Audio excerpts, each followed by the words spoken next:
বুকের তাজা রক্তের দাগ এখনো শুকায়নি।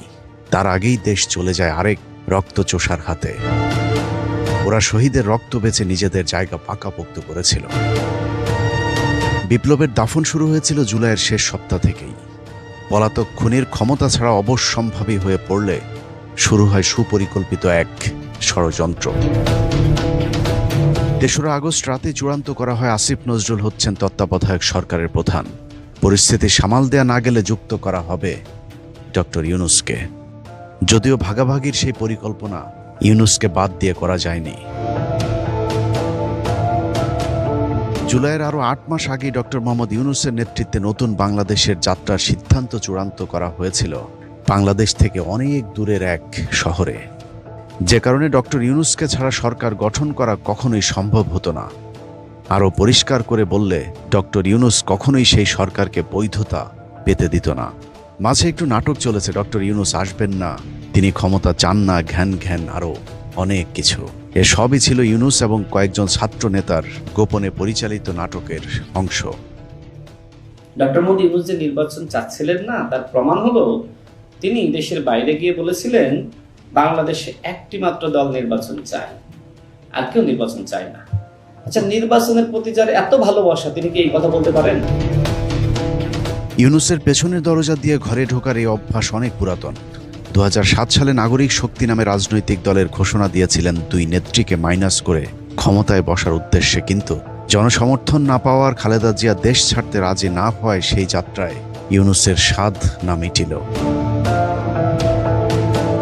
পরের ১৫ বছর হাসিনার গুম, খুন আর দুঃশাসনে অতিষ্ঠ মানুষের জন্য একটা পরিবর্তন দরকার ছিল। হাসিনার পরে কে রাষ্ট্রপ্রধান হবে সেই পরিকল্পনার আগেই ডক্টর ইউনূসের রাষ্ট্রপ্রধান হবার সিদ্ধান্ত পাকাপোক্ত হয়ে যায়। ২০০৭ সালের মতো এবার আর ভুল করেননি, সোজা ফ্রান্স থেকে উড়ে গিয়েই রাজার চেয়ারে। আমার মতো সারা দেশের মানুষ এক বাক্যে ইউনূসের সেই নেতৃত্ব মেনে নিয়েছিল। কিন্তু কয়লা ধুলে ময়লা যায় না।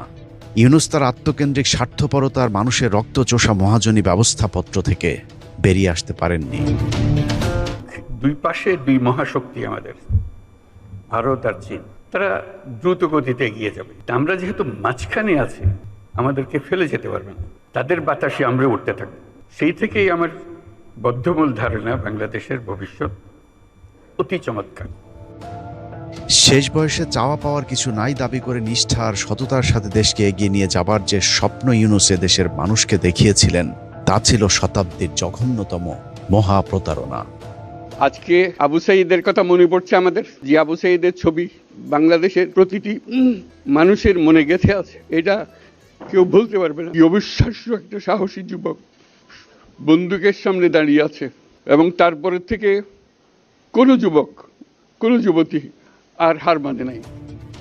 ইউনূসের ১.৫ বছরে বাংলাদেশের ইতিহাসের সবচেয়ে বেশি অনিয়মান নৈরাজ্য চলেছে, যার সুবিধা ভোগী ছিলেন ইউনূস নিজেই। এই জুলাই দেশ জাতির জন্য ইউনূস কিছু করেননি।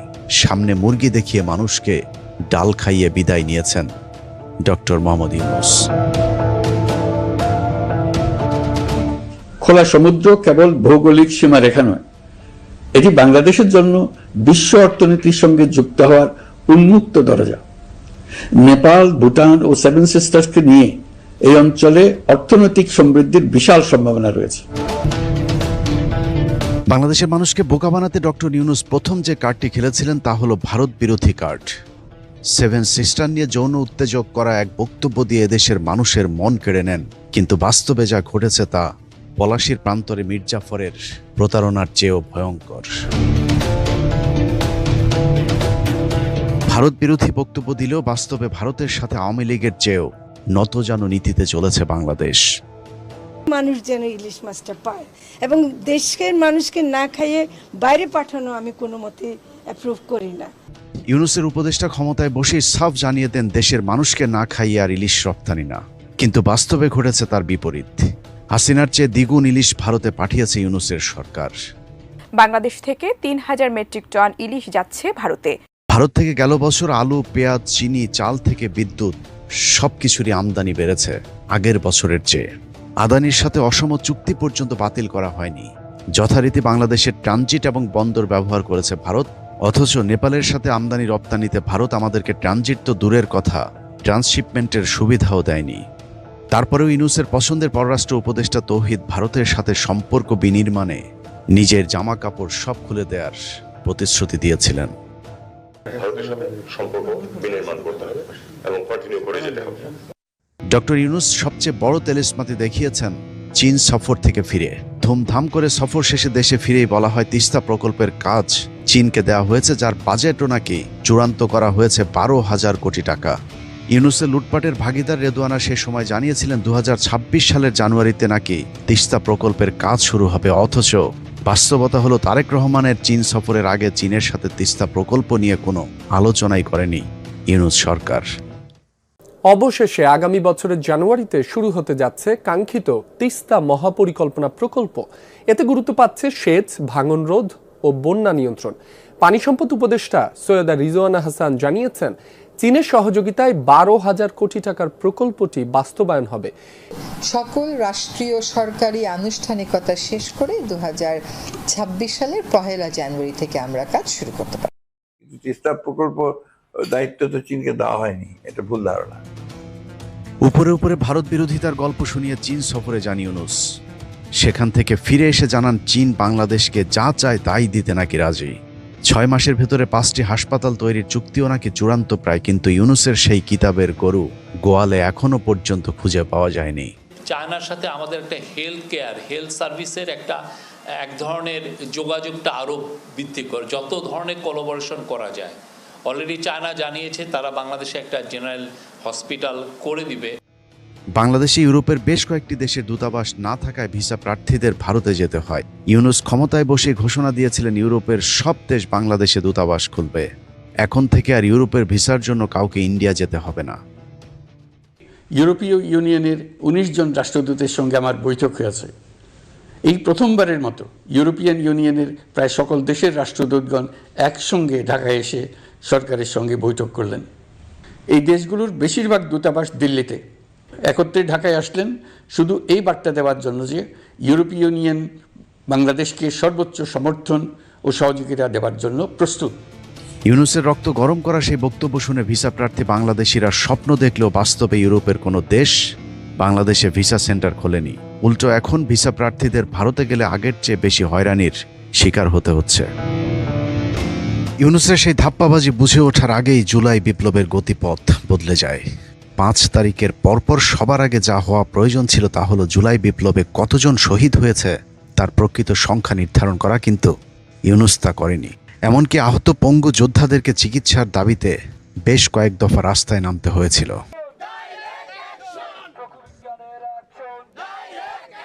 জুলাইয়ের সব স্মৃতি সংরক্ষণের উদ্দেশ্যে নির্মাণাধীন জুলাই স্মৃতি জাদুঘরটিও 1.5 বছরে উদ্বোধন করবার সময় পায়নি প্রতারক ইউনূস। যদিও জুলাই স্মৃতি ফাউন্ডেশনের নামে 100 কোটি টাকার তহবিল চেটে পুটে খেয়ে গিয়েছে ইউনূস সরকার। জুলাই গণ অভ্যুত্থান জাতীয় জাদুঘর যেটা, সেই জাদুঘর খুলে দেওয়া হচ্ছে না। 5ই আগস্টের মধ্যে জুলাই জাতীয় জাদুঘর খুলে দিতে হবে, না হলে জনগণ নিজেরাই সেই জাদুঘর কিন্তু খুলে নেবে এবং নিজেরাই সেই জাদুঘরে যাওয়ার ব্যবস্থা করবে। 5 তারিখের পর সেনাপ্রধান ওয়াকারের নেতৃত্বে সেনাবাহিনীর একটি অংশ আওয়ামী লীগ নেতাদেরকে 1 বছর ধরে ক্যান্টনমেন্টে রেখে বিদেশে পালাতে সহায়তা করেন, কিন্তু ইউনূস সরকার একবারের জন্য তাদেরকে সরকারের হাতে হস্তান্তরের কোনো দাবি করেনি। বরং ইউনূস সরকারের উপদেষ্টারা ভাগাভাগির মাধ্যমে তাদেরকে ভারতে পালিয়ে যেতে সহযোগিতা করেছেন। পলাতক আওয়ামী লীগ নেতাদের রেখে যাওয়া হাজার হাজার কোটি টাকার অবৈধ সম্পত্তি বাজেয়াপ্ত করে রাষ্ট্রীয় কোষাগারে জমা হবার কথা, কিন্তু তা না করে দীর্ঘ সময় ধরে বিভিন্ন রাজনৈতিক দলকে লুটপাট করার সুযোগ করে দিয়েছে ডক্টর ইউনূস। চাঁদাবাজি আর দখলবাজিতে এক নৈরাজ্যকর পরিস্থিতি তৈরি হলেও পুলিশ প্রশাসনকে নিভৃত রাখা হয়েছে, যে অরাজকতা থেকে এখনো পর্যন্ত উঠে দাঁড়াতে পারেনি বাংলাদেশ। সচিবালয় থেকে শুরু করে পুলিশ প্রশাসন, ইউনিয়ন পরিষদ পর্যন্ত কোনো জায়গায় ন্যূনতম পরিবর্তন আনেনি তার সরকার। এমনকি নিজের উপদেষ্টাদের বিরুদ্ধে ওঠা অভিযোগের ব্যাপারেও সবসময় উদাসীন ছিলেন ডক্টর ইউনূস। লুটপাটি ইউনূস আর তার উপদেষ্টারা এতটাই মত্ত ছিল যে দেশে হামের টিকা সহ বিভিন্ন অতি জরুরি ওষুধ পর্যন্ত আনতে ভুলে গিয়েছিল। ইউনূসের তাতে কোনো সমস্যা নেই, কারণ এদেশে তার কেউ থাকে না। এ পর্যন্ত প্রায় 1000 শিশু শুধুমাত্র হামের টিকা না পেয়ে মারা গিয়েছেন। ইউনূস সিঙ্গাপুর বানানোর স্বপ্ন দেখিয়ে গোটা বাংলাদেশকে রংপুর বানিয়ে আবারও চম্পট। ইউনূস আমাদেরকে কি কি স্বপ্ন দেখিয়ে তারপর স্বপ্নদোষে পরিণত করেছেন তার একটা ছোট্ট বিবরণ দেখা যাক চলুন। ভারতীয় কর্মকর্তাদের আধিপত্যের কারণে বাংলাদেশের অনেক দক্ষ কর্মকর্তা কর্মচারী গেল 15 বছরে গ্রামীণ ফোন থেকে চাকরি হারিয়েছেন।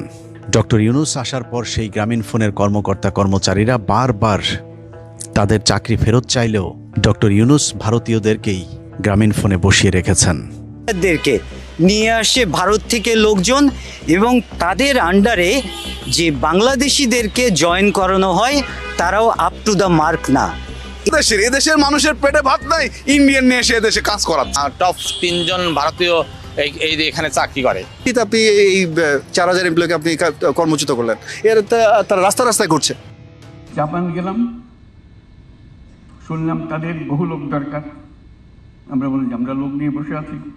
কত লোক লাগবে বলে আপনি যত দিতে পারেন। তা আমি তাৎক্ষণিক বললাম যে আমরা 1 লক্ষ লোক পাঠাবো। আর কি বলতে পারি, এসব সংখ্যা বলা। সে যখন ওপেন এন্ডেড একটা কথা বলেছে, তারা বলছে হ্যাঁ আমরা 1 লক্ষ নেব। আমি অবাক হয়ে গেলাম, তারা 1 লক্ষ লোক। আরো বেশি বলতে হতো, আরো বেশি রাজি হতো। জাপানের সেই 1 লাখ শ্রমিকের একজনকেও পাঠাতে পারেনি ইউনূস সরকার। এমনকি দুবাইতে গিয়ে শেখদের সাথে বৈঠক শেষে বলেছিলেন বাংলাদেশিদের জন্য আমিরাতের ভিসা নিষেধাজ্ঞা তুলে নিবে, কিন্তু সেই নিষেধাজ্ঞা এখনো পর্যন্ত ওঠেনি। আমিরাতের বেশ কয়েকজন মন্ত্রীর সঙ্গে দেখা করেন প্রধান উপদেষ্টা। বৈঠকে বাংলাদেশি নাগরিকদের উপর ভিসা নিষেধাজ্ঞা, ব্যবসা বাণিজ্য সম্প্রসারণ এছাড়া আরও জানা যায় প্রধান উপদেষ্টা সংযুক্ত আরব আমিরাত কর্তৃপক্ষকে বাংলাদেশি নাগরিকদের উপর থেকে ভিসা নিষেধাজ্ঞা প্রত্যাহার এবং দেশ থেকে আরও কর্মী নিয়োগের জন্য জোরালো আহ্বান জানান। ইউনূস মাত্র 18 মাসের ব্যবধানে সরকারি টাকায় মোট 11টি বিদেশ সফর করেছেন। এসব সফরের বেশিরভাগ ছিল তার ব্যক্তিগত ব্যবসায়িক স্বার্থে। সরকারি টাকায় করা তার সেই সফর বাংলাদেশের কোনো কাজে আসেনি। 2 মাসের ব্যবধানে চীন ও জাপান সফরে যাচ্ছেন অন্তর্বর্তী সরকারের প্রধান উপদেষ্টা ডক্টর মোহাম্মদ ইউনূস। বিদেশ সফরের পাশাপাশি দেশের টাকা খরচ করে বিদেশিদের রাষ্ট্রীয় অতিথি করে এনে নিজে ব্যক্তিগত সম্পর্ক জোরদার করেছেন, কিন্তু দেশের কোনো কাজে আসেনি। আল্লাহর কাছে মোনাজাত করি আজিয়া ইউনিট দিয়ে আই বিয়াগুনে মিলি যেন সাম্যর এই ঈদ তো ফাইতান্ন সাম্যর ঈদ যেন ওনারা নিজের বাড়ির জায়গায় ঈদ গরিত পারেন। আলহামদুলিল্লাহ। রোহিঙ্গাদেরকে মিয়ানমারে পাঠানোর কথা বলে জাতিসংঘের কিছু কর্মকর্তাদেরকে নিয়ে পিকনিক শেষে ইউনূস বলেছিলেন রোহিঙ্গারা আগামী ঈদ তাদের দেশে গিয়ে উদযাপন করবে, কিন্তু সেই ঈদ আর আসেনি। ক্ষমতায় বসে প্রবাসীদেরকে নানা ধরনের স্বপ্ন দেখালেও প্রবাসীদের সামনে শুধুই দুঃস্বপ্ন রেখে বিদায় নিয়েছেন ইউনূস। প্রথম মাসে আন্তর্জাতিক শ্রম সংস্থার কিছু সাদা চামড়ার লোকজনকে নিয়ে ইউনূস এবং আসিফ নজরুল বিমানবন্দরে প্রবাসী লাউঞ্জের উদ্বোধন করেন।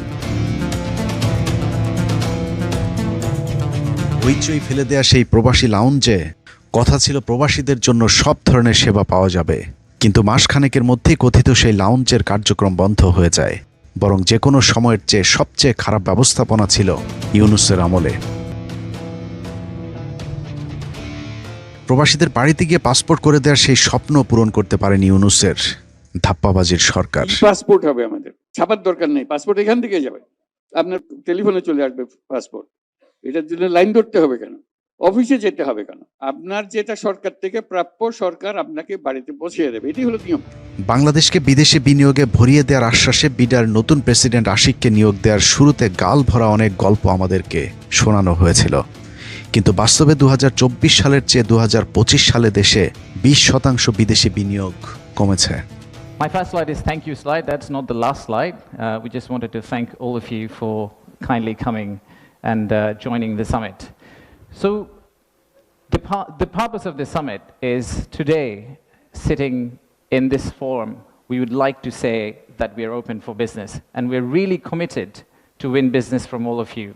তাদের মধ্যে যদি একটা $100 মিলিয়ন ইনভেস্টমেন্ট হয়, that would be 1000 কোটি টাকা, 1200 কোটি টাকা investment. That should be a big success for this summit. ইউনূসের আমলে গুরুত্বপূর্ণ 2টি কমিশন গঠন করা হয়েছিল, একটি সংবিধান সংস্কার কমিশন, অন্যটি পিলখানা হত্যাকাণ্ডে গঠিত স্বাধীন তদন্ত কমিশন। 2টি কমিশনে সরকারি অর্থ খরচ করে ফলাফল একেবারে শূন্য। এর মধ্যে বিডিআর স্বাধীন তদন্ত কমিশনে কিছু কাজ হলেও সেটা প্রকাশ না করে গায়েব করে দেয় ইউনূস। আর সংবিধান সংস্কার কমিশনের নামে পুরোটাই ছিল ইউনূসের ঘনিষ্ঠজন আলী রিয়াজের মহা প্রতারণা। জনগণের টাকা লুটপাট করবার পর আলী রিয়াজও এখন আমেরিকাতে চম্পট দিয়েছে। ক্ষমতা গ্রহণের শুরু থেকে শেষ পর্যন্ত প্রতারণা করে গিয়েছে ডক্টর ইউনূসের সরকার। 1.5 বছরে পুরো বিপ্লব ধ্বংস করে অসভ্যের মতো জাতির উদ্দেশ্যে বিদায়ী ভাষণে বলেন তার উপর অর্পিত সব দায়িত্ব নাকি তিনি নিষ্ঠার সাথে পালন করে গিয়েছেন। প্রিয় দেশবাসী, বিগত 18 মাস আমার উপর অর্পিত দায়িত্ব নিষ্ঠার সাথে পালন শেষে একটি নির্বাচিত সরকারের কাছে দায়িত্ব হস্তান্তরের প্রাক্কালে অন্তর্বর্তী সরকারের প্রধান উপদেষ্টা হিসেবে আজ আমি আপনাদের কাছ থেকে বিদায় নেবার জন্য উপস্থিত হয়েছি। মুখে মধুওয়ালা ইউনূসের ভেতরটা কত বিষাক্ত সেটা খাতা কলমে একটু বুঝিয়ে আসি চলুন। ডক্টর ইউনূস সম্পর্কে ভালোভাবে জানতে হলে গোড়া থেকে অনুসন্ধান শুরু করতে হবে। গরিবের মানবিক সুদখোর মহাজন বাংলাদেশের দরিদ্র মানুষকে ব্যাংকের মালিক বানিয়ে দেওয়ার স্বপ্ন দেখিয়ে অত্যাধুনিক এক সুদের ব্যবসা শুরু করেছিলেন। শুরুতে বিদেশি এনজিওগুলো ইউনূসের ব্যাংকে অর্থায়ন করে এক অভিনব শর্তে। গ্রামীণ ব্যাংকের লোন পেতে হলে একমাত্র নারীদেরকেই সেই লোনের জন্য আবেদন করতে হবে, এখানে পুরুষের কোনো জায়গা নেই। এনজিওগুলোর উদ্দেশ্য ছিল বাংলাদেশের নারীদেরকে রাস্তায় নামিয়ে আনার, ইউনূসের প্রয়োজন ছিল সহজ রাস্তায় পয়সা কামানো। মানবিক ব্যাংকের কথা বলা হলো বাংলাদেশের বিদ্যমান যে কোনো ব্যাংকের চেয়ে কঠিন শর্ত জুড়ে দেওয়া হতো চুক্তিপত্রে। স্ত্রীদের নামে লোন নেওয়া হলেও সেই লোনের টাকা পরিশোধে ব্যর্থ হলে স্বামীর ঘরে টিনের চাল, গরু, মহিষ, এমনকি জমির ফসল পর্যন্ত তুলে নিয়ে যাওয়া হতো।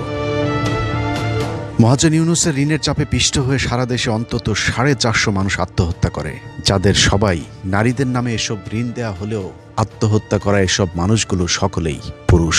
গ্রামীণ ব্যাংকের ঋণের টাকা শোধ করতে না পেরে গৃহবধূর আত্মহত্যার ঘটনা আজও মানুষের মুখে মুখে।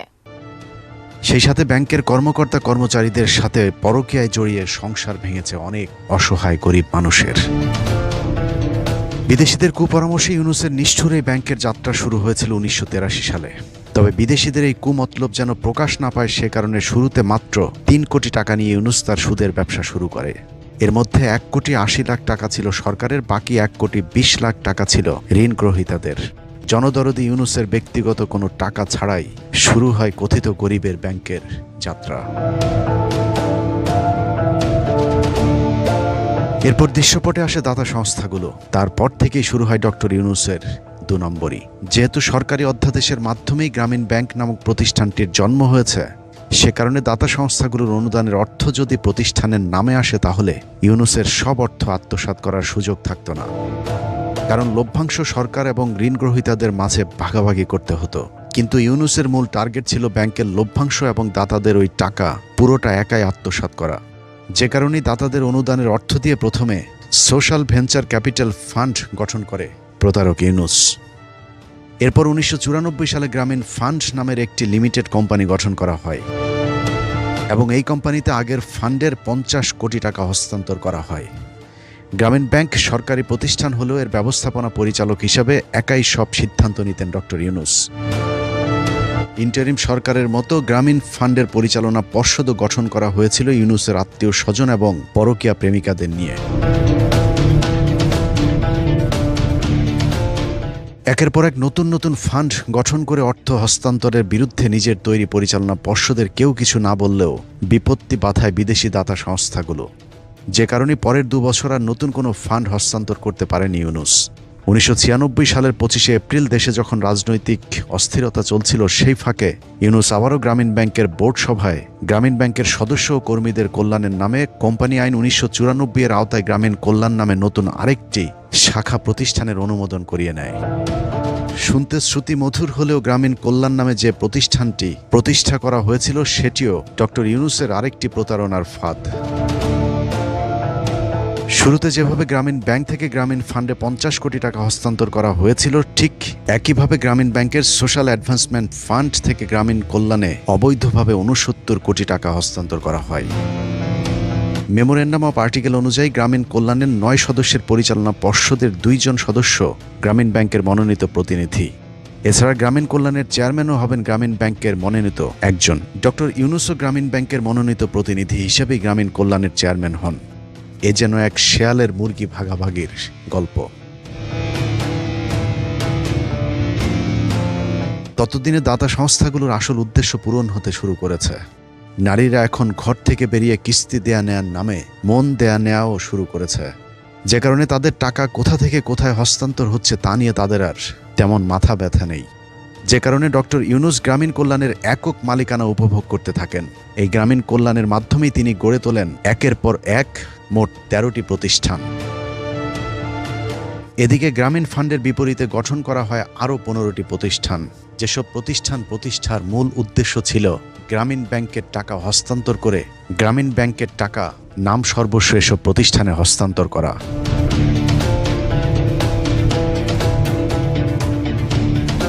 এসব নাম সর্বস্ব প্রতিষ্ঠানগুলোর মাধ্যমে বাংলাদেশের মানুষের কোনো উপকার না হলেও কপাল খুলে যায় ইউনূসের। গ্রামীণ ব্যাংকের নামে আসা বিদেশিদের অর্থ আর ঋণ গ্রহীতাদের রক্তচোষা সুদের টাকা এসব প্রতিষ্ঠানের নামে হস্তান্তর করতে শুরু করে ইউনূস।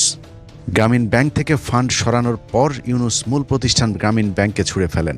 আগেই বলেছে, গ্রামীণ ব্যাংক যেহেতু সরকারি অধ্যাদেশের মাধ্যমে প্রতিষ্ঠিত হয়েছিল, সে কারণে গ্রামীণ ব্যাংকের সাথে থাকলে সরকারি এসব নিয়মনীতি মেনে চলতে হতো। যে কারণে ইউনূস গ্রামীণ ব্যাংকের অর্থ সরিয়ে নিয়ে গ্রামীণ ফান্ড এবং গ্রামীণ কল্যাণ নামে দুটি প্রতিষ্ঠানের স্বৈরতন্ত্র প্রতিষ্ঠা করেন। কিন্তু গ্রামীণ ফান্ড এবং গ্রামীণ কল্যাণ নামে দুটি প্রতিষ্ঠানের মাদার প্রতিষ্ঠান যেহেতু গ্রামীণ ব্যাংক, সেহেতু আইনত এই প্রতিষ্ঠান দুটো গ্রামীণ ব্যাংকের অঙ্গ প্রতিষ্ঠান হিসেবে বিবেচিত। অতএব দেশের বিদ্যমান আইন অনুযায়ী প্রতিষ্ঠানগুলো চলতে বাধ্য ছিল। কিন্তু ডক্টর ইউনূস নিজেকে আইনের ঊর্ধ্বে ভাবতে শুরু করেন। ঠিক তখনই খেলাটা শুরু হয়।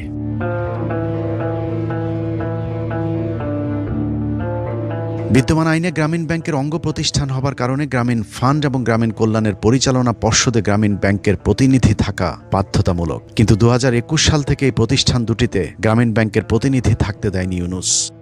গ্রামীণ ব্যাংকের পরিচালনা পর্ষদের সিদ্ধান্ত অনুযায়ী এই দুটি প্রতিষ্ঠানের চেয়ারম্যান হবেন গ্রামীণ ব্যাংকের মনোনীত ব্যক্তি। কিন্তু ডক্টর ইউনূস জোরপূর্বক গ্রামীণ কল্যাণ এবং গ্রামীণ ফান্ডের চেয়ারম্যানের পদ ছাড়তে অস্বীকৃতি জানান। এরপরেই শুরু হয় ডক্টর ইউনূস এবং সরকারের সাথে দ্বন্দ্ব। হাসিনার সাথে এই দ্বন্দ্ব হয়তো এত প্রকট হতো না যদি না ডক্টর ইউনূস 111-এর সময় -2 ফর্মুলায় যুক্ত হতেন। তবে দুই শয়তানের যুদ্ধটা যথেষ্ট উপভোগ্য ছিল বাংলাদেশের মানুষের জন্য। প্রতিহিংসা নেয় ডক্টর ইউনূস এবং এমডি পদের জন্য পদ্মা সেতুর মতো সেতুর টাকা বন্ধ করেছে, তাকেও আবার পদ্মা নদীতে দিয়ে 2টা চুবড়ি দিয়ে উঠাই নেওয়া উচিত, মরে যাতে না যায়। একটু পদ্মা নদীতে চুবড়ি দিয়ে সেতুতে তুলে দেওয়া উচিত, তাহলে যদি এদের শিক্ষা হয়। হাসিনা ব্যক্তিগত আক্রমণ দেখালেও ডক্টর ইউনূসের বিরুদ্ধে অভিযোগ ছিল সুনির্দিষ্ট। বাংলাদেশ ব্যাংক সূত্রে জানা যায়, ডক্টর মোহাম্মদ ইউনূসের সাউথ ইস্ট ব্যাংকের 021210020061 নম্বরের অ্যাকাউন্টে 2000 সাল থেকে 2023 সাল পর্যন্ত 118,27,76,368 টাকা বিদেশি অনুদান এসেছে। এ অর্থের প্রায় অর্ধেক 47,89,96,655 টাকা এসেছে 111 সরকারের সময়ে। ধারণা করা হয় ইউনূসকে ক্ষমতায় বসাতেই এই অর্থ বিনিয়োগ করেছিল বিদেশিরা। তবে ক্ষমতায় বসতে না পারলেও 2005-06 ট্যাক্স ইয়ার থেকে শুরু করে 2022-23 ট্যাক্স ইয়ার পর্যন্ত সেই টাকা থেকে সরকারকে কর ফাঁকি দেওয়ার লক্ষ্যে তিনি 18,94,34,835 টাকার তথ্য গোপন করেছেন। জালিয়াতির এখানেই শেষ নয়, পুরো আয়কর ফাঁকি দিতে 2020-2021 অর্থ বছরে ডক্টর ইউনূসের ব্যক্তিগত অ্যাকাউন্ট থেকে প্রায় সব টাকা তুলে ইউনূস ট্রাস্ট নামে নতুন আরেকটি প্রতিষ্ঠান খুলে সেখানে হস্তান্তর করা হয়। ট্রাস্টের টাকা যেহেতু আয়কর মুক্ত, সে কারণেই নতুন এই ট্রাস্ট গঠন করেন ডক্টর ইউনূস। এ ধরনের ফান্ডের ক্ষেত্রে সরকারকে 15% কর দিতে হলেও ইউনূস সেই করের টাকাও ফাঁকি দিয়েছেন। আর এ কারণেই ডক্টর ইউনূসের বিরুদ্ধে ট্যাক্স ফাঁকির মামলা হয়েছিল। সেই মামলাতে তার বিরুদ্ধে শাস্তি হলেও ইন্টারিম সরকারের প্রধান হয়ে তিনি সেই মামলা থেকে অব্যাহতি নেন। শ্রম আইন লঙ্ঘনের অভিযোগে নোবেলজয়ী ডক্টর মোহাম্মদ ইউনূসকে 6 মাসের বিনা শ্রম কারাদণ্ড দিয়েছে আদালত। তবে আপিল করার শর্তে জেলে না পাঠিয়ে ইউনূসকে জামিনও দেন বিচারক মেরিনা সুলতানা। এই রায়কে নিয়তি হিসেবে দেখছেন গ্রামীণ টেলিকম ও ব্যাংকের প্রতিষ্ঠাতা ডক্টর ইউনূস। কোনো কিছু প্রমাণ করতে পারে নাই, এর বিরুদ্ধে আমরা আপিল করব। এত সব জালিয়াতির পরেও সেই অর্থ যদি দেশে থাকতো তাহলে অন্তত সান্ত্বনা দেয়া যেত। কিন্তু গ্রামীণ ব্যাংকের ব্যবসার নামে জালিয়াতির এই অর্থ যেভাবে ডক্টর ইউনূস আবারও বিদেশে পাচার করেছেন, সেই গল্প আরও ভয়ঙ্কর। বিশ্বের অবৈধ অর্থ পাচারকারীদের ট্যাক্স হেভেন লুক্সেমবার্গ এবং ফ্রান্সের প্যারিসে ডক্টর মোহাম্মদ ইউনূস এক অভিজাত্যপূর্ণ সাম্রাজ্য গড়ে তুলেছেন। গ্রামীণ চেকের সাধারণ জামা কাপড়ের আড়ালে এক অন্য ইউনূস। চাকচিক্যের সাথে সেই সাম্রাজ্যে আরও অনেক কিছুই চলে, যা আমাদের অনেকের কাছেই অজানা।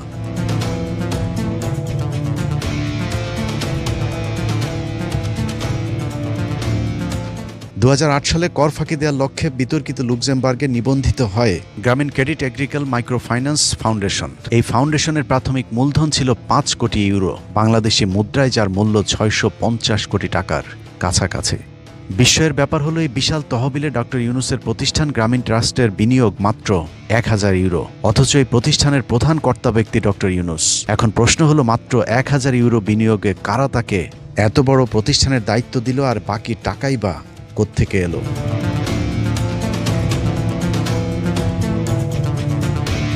ফ্রান্সে 2018 সালে ইউনূস স্পোর্টস হাব নামক আরেকটি প্রতিষ্ঠান চালু করা হয়, যে প্রতিষ্ঠান বিশ্বের বিভিন্ন দেশের স্পোর্টসম্যানদের জন্য কাজ করে থাকেন। তবে উল্লেখ্য, কোনো বাংলাদেশি মানুষের জন্য এই প্রতিষ্ঠানের দরজা বন্ধ।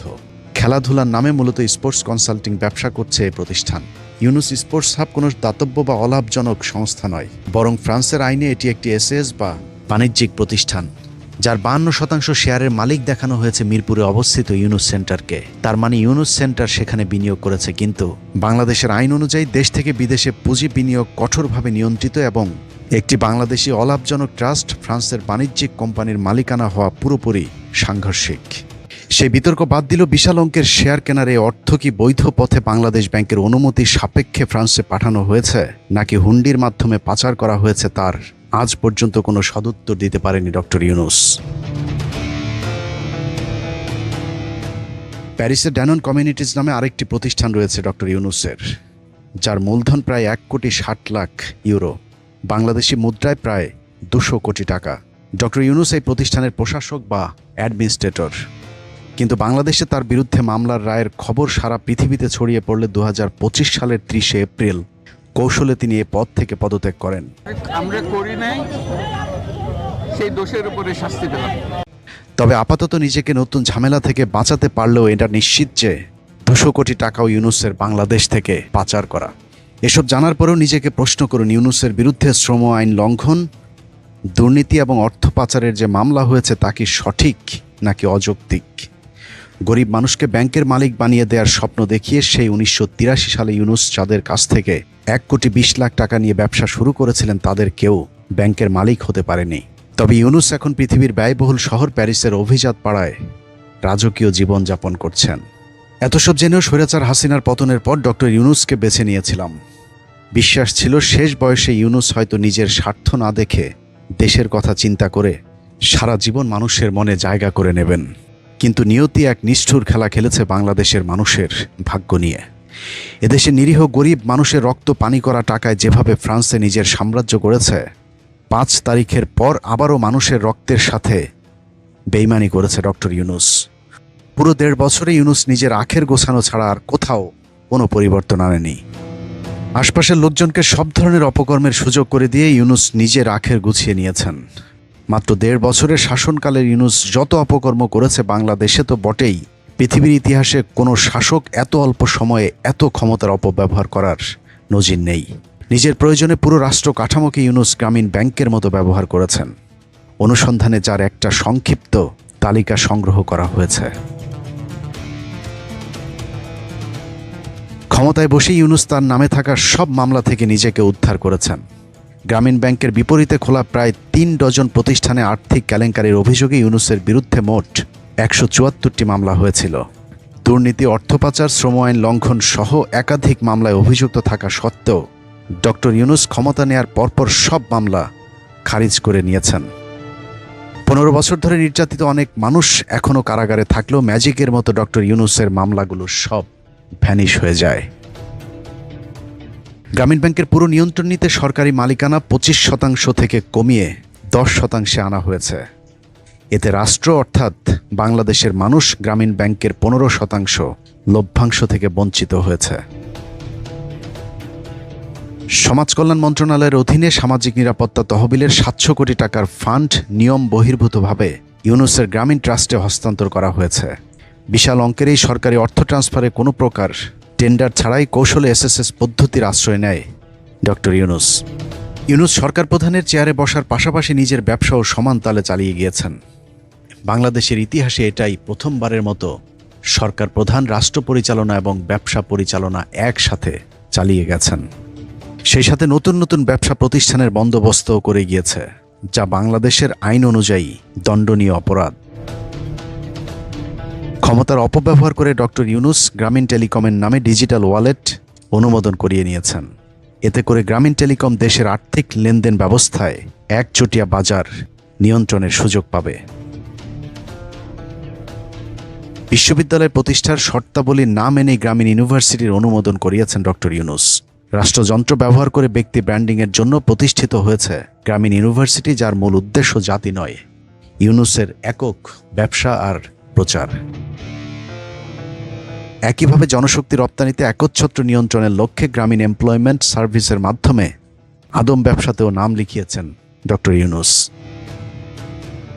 এর বাইরেও আরও অনেক অপকর্ম করে গিয়েছেন গরিবের বন্ধু সুদখোর ইউনূস। তবে নিজের স্বার্থ উদ্ধারের পর এক মুহূর্ত দেশে থাকেননি, এমনকি তার পরিবারের কেউ এখন দেশে নেই।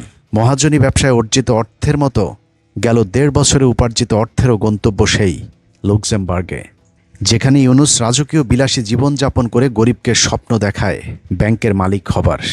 এনসিপি নেতাদের ঘাড়ে মাথা রেখে রাষ্ট্রপ্রধানের চেয়ারে বসলেও এখন দুর্দিনে তাদের পাশে নেই এই স্বার্থপর।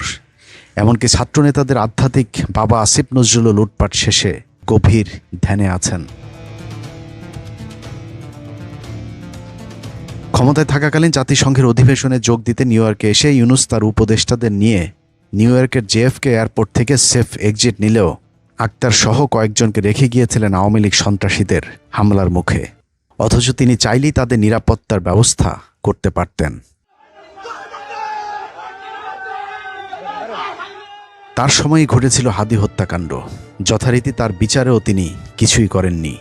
ইউনূস কাজের কাজ না করলেও যথারীতি জানাজায় অংশ নিয়ে মায়া কান্নায় আরেকবার বাঙালির চোখ ভিজিয়েছিলেন।